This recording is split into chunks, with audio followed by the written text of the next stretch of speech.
jangan sampai kita berpikir melemahkan dunia perikanan, karena yang saya geluti sampai 27 tahun ini, alhamdulillah usaha di perikanan itu sangat menjanjikan.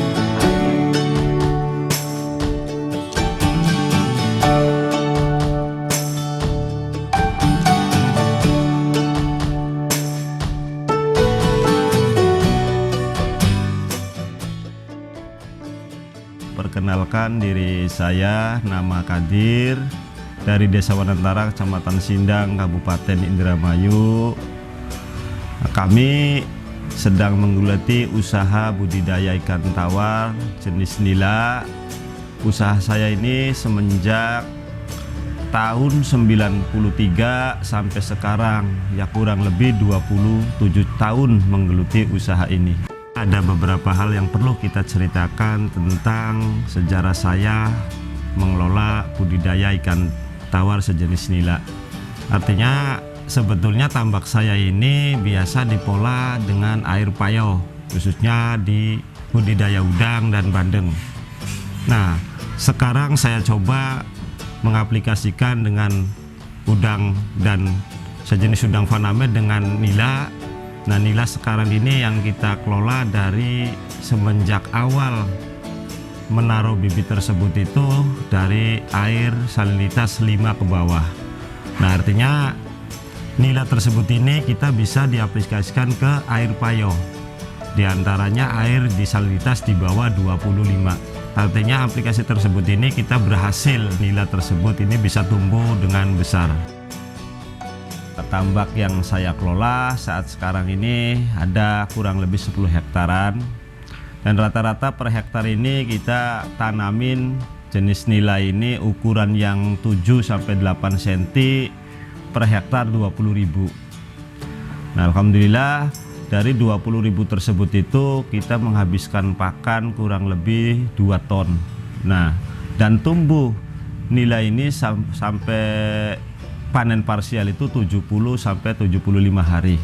Artinya parsial itu kita ambil yang besarnya dulu, yang kecilnya kita kembalikan lagi ke tambak tersebut, dan alhamdulillah hasil pertama itu bisa mencapai 1,2 ton.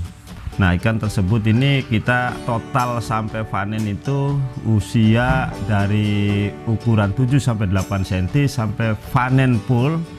Nah, itu bisa mencapai yang tanaman 20.000 bisa mendapatkan 4 tonan. Dulu saya juga pembudidaya pembesaran udang windu, udang faname, dan juga bandeng. Cuman di saat saya sekarang, dari semenjak tahun 2006 sampai sekarang ini, kondisi apa ini dari faktor tanahnya atau alamnya sudah rubah. Nah, artinya banyak kegagalan yang saya alami saat sekarang ini. Bukannya kita tinggalkan budidaya udang faname dan windu, nah terus bandeng tetap kita jalankan, cuman saya ini memakai pola polikultur. Jadi ada beberapa petak yang saya taruhi nila, dan juga saya polikultur dengan udang faname. Kenyataannya ini sangat cocok sekali di saat usia nila ini parsial di usia 72 hari. Nah, maka faname tersebut itu bisa masuk size 70-80. Memang SR-nya itu menurun di antara 60% sampai 70%. Memang usaha budidaya nila tersebut ada kekurangan dan kelebihannya. Nah, kekurangannya itu kita ada beberapa hama yang perlu kita antisipasi. Contoh, salah satu kalau kita tebar awal dari larva itu, ini hama yang sangat perlu kita sikapi ini diantaranya kelelawar. Nah, juga ini kodok. Nah, terus yang satunya lagi ini ular dan juga burung tuyang. Itu yang sangat riskan mengganggu dari pertumbuhan larva tersebut. Nah, maka kita antisipasi dibuatkan sebelum tanam larva. Nah, lokasi tersebut itu kita kasih pemagar pakai waring hitam. Nah, terus di atasnya kita pakai senar. Nah, itu salah satunya untuk mengantisipasi artinya hama-hama tersebut. Dan kelebihannya artinya kita tanam nila itu artinya bisa sangat menjanjikan sekali karena usianya yang cukup pendek, tidak seperti bandeng, dan juga dari faktor kehidupannya juga alhamdulillah yang saya geluti ini bisa mencapai 80-90% sampai fit panen dengan ukuran 4-5 ekor per kilogram, dan harganya pun juga nila tersebut itu standar, tidak seperti kayak bandeng, artinya bisa saja lagi pasaran ngabreg, artinya harga itu tidak menetap, tidak seperti nila, karena nila ini saat-saat sekarang ini sangat disukai oleh masyarakat lokal khususnya. Cara kita budidaya ikan tawar, baik nila tawar dan nila payau. Nah, ini salah satunya untuk persiapan lahan sebelum kita tebar ke pembesaran. Salah satunya ada beberapa trik-trik yang perlu kita pelajari. Ini salah satunya untuk pengeringan lahan, pengurasan. Sesudah itu kita kasih pupuk, satu siklus itu kita membutuhkan urea 1 kintal dan TSP 50 kilo. Nah, intinya barang tersebut kita taburkan ke lahan. Sesudah itu baru kita masukkan air. Nah, kurang lebih air tersebut itu ketinggiannya 1 meteran.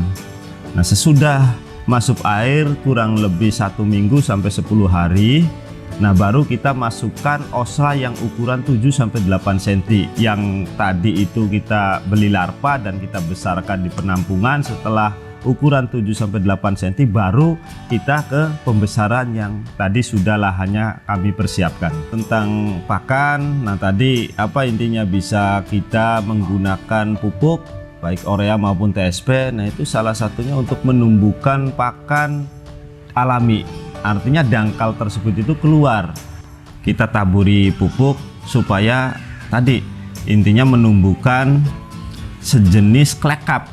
Klekap itu ya tadi artinya dari perpaduan urea dengan TSP, maka tanah itu yang di atasnya keluar klekap. Nah, itu sangat bagus untuk pemulaan mendukung pertumbuhan ikan tersebut. Dan kita untuk pembesaran di saat usia mendekati farsial itu kita rubah pakai penggunaan pakan cardil Infinity yang proteinnya cukup lumayan 28. Nah, ini ada beberapa trik-trik yang kita laksanakan. Nah, jadi begini, contoh kita punya lahan ini 10 hektar, dibagi hektar itu 2 petak setengah hektaran, maka ada 20 petakan yang kita sekarang kelola. Nah, intinya untuk budidaya ikan tawar nilai sejenis nila ini supaya lebih bagus, jadi awal itu kita taruh dari pembenihan. Nah, ke pembesaran itu ada beberapa hektar yang perlu kita korbankan, artinya bukan untuk apa-apa, untuk penampungan ikan. Nah, penampungan ikan itu dari ukuran 7-8 kita taruh di beberapa petak.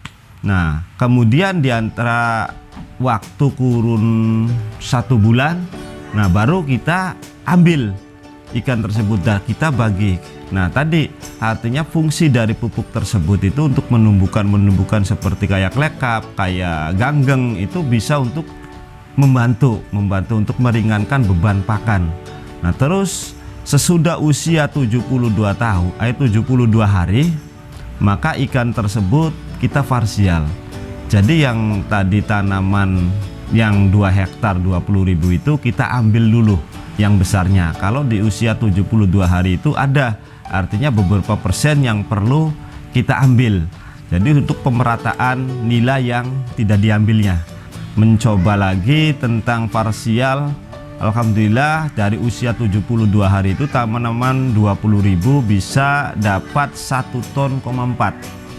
Nah, intinya yang sisanya tersebut itu satu rata dan juga beban pakan ini lebih berkurang itu. Untuk memberi semangat kepada anak-anak muda ini khususnya di Indonesia, ayo kita bersemangat untuk mengejar ilmu-ilmu tersebut supaya artinya perikanan ini jangan sampai pakem, intinya lebih disebarluaskan. Apa yang perlu kita kembangkan ini kita kejar. Artinya ini ada beberapa trik yang sangat lumayan, khususnya budidaya ikan tawar sejenis nila. Walaupun airnya itu agak rubah, tapi dia bertahan di salinitas sampai 25. Jangan sampai kita berpikir melemahkan dunia perikanan, karena yang saya geluti sampai 27 tahun ini, alhamdulillah usaha di perikanan ini sangat menjanjikan. Artinya jangan sampai kita memandang sebelah mata, karena semakin ke sana semakin penduduk ini menambah, semakin kebutuhan ini ikan di dunia ini sangat banyak. Barangkali ada tanah-tanah yang kiranya tidak bisa dimanfaatkan lain, kita buat saja. Artinya jangan sampai kita berpikir, ini malah hanya kecil, nggak apa-apa. Artinya kita menanam ikan itu jangan memandang bahwa harus besar lahannya. Kecil pun juga kita ukur dengan kepadatan ikan per meternya berapa. Dan juga hasilnya juga mungkin kan sudah diatur. Artinya lahan sekian, tanamannya sekian, nah resikonya sekian. Nah makanya jangan sampai kita memandang harus banyak tanah yang harus lebar, ini tidak. Artinya kecil pun juga nggak apa-apa. Artinya mari kita ajak semua pihak, semua golongan, mari kita semangat untuk membudidayakan jenis ikan-ikan yang ada di negara ini. Nah barangkali ada yang kurang jelas dalam perkataan saya, karena saya jujur ini orang pertambakan, jadi kurang abdol di dalam untuk ngomong internasionalnya, jadi makanya masih bleta-bleto. Terima kasih.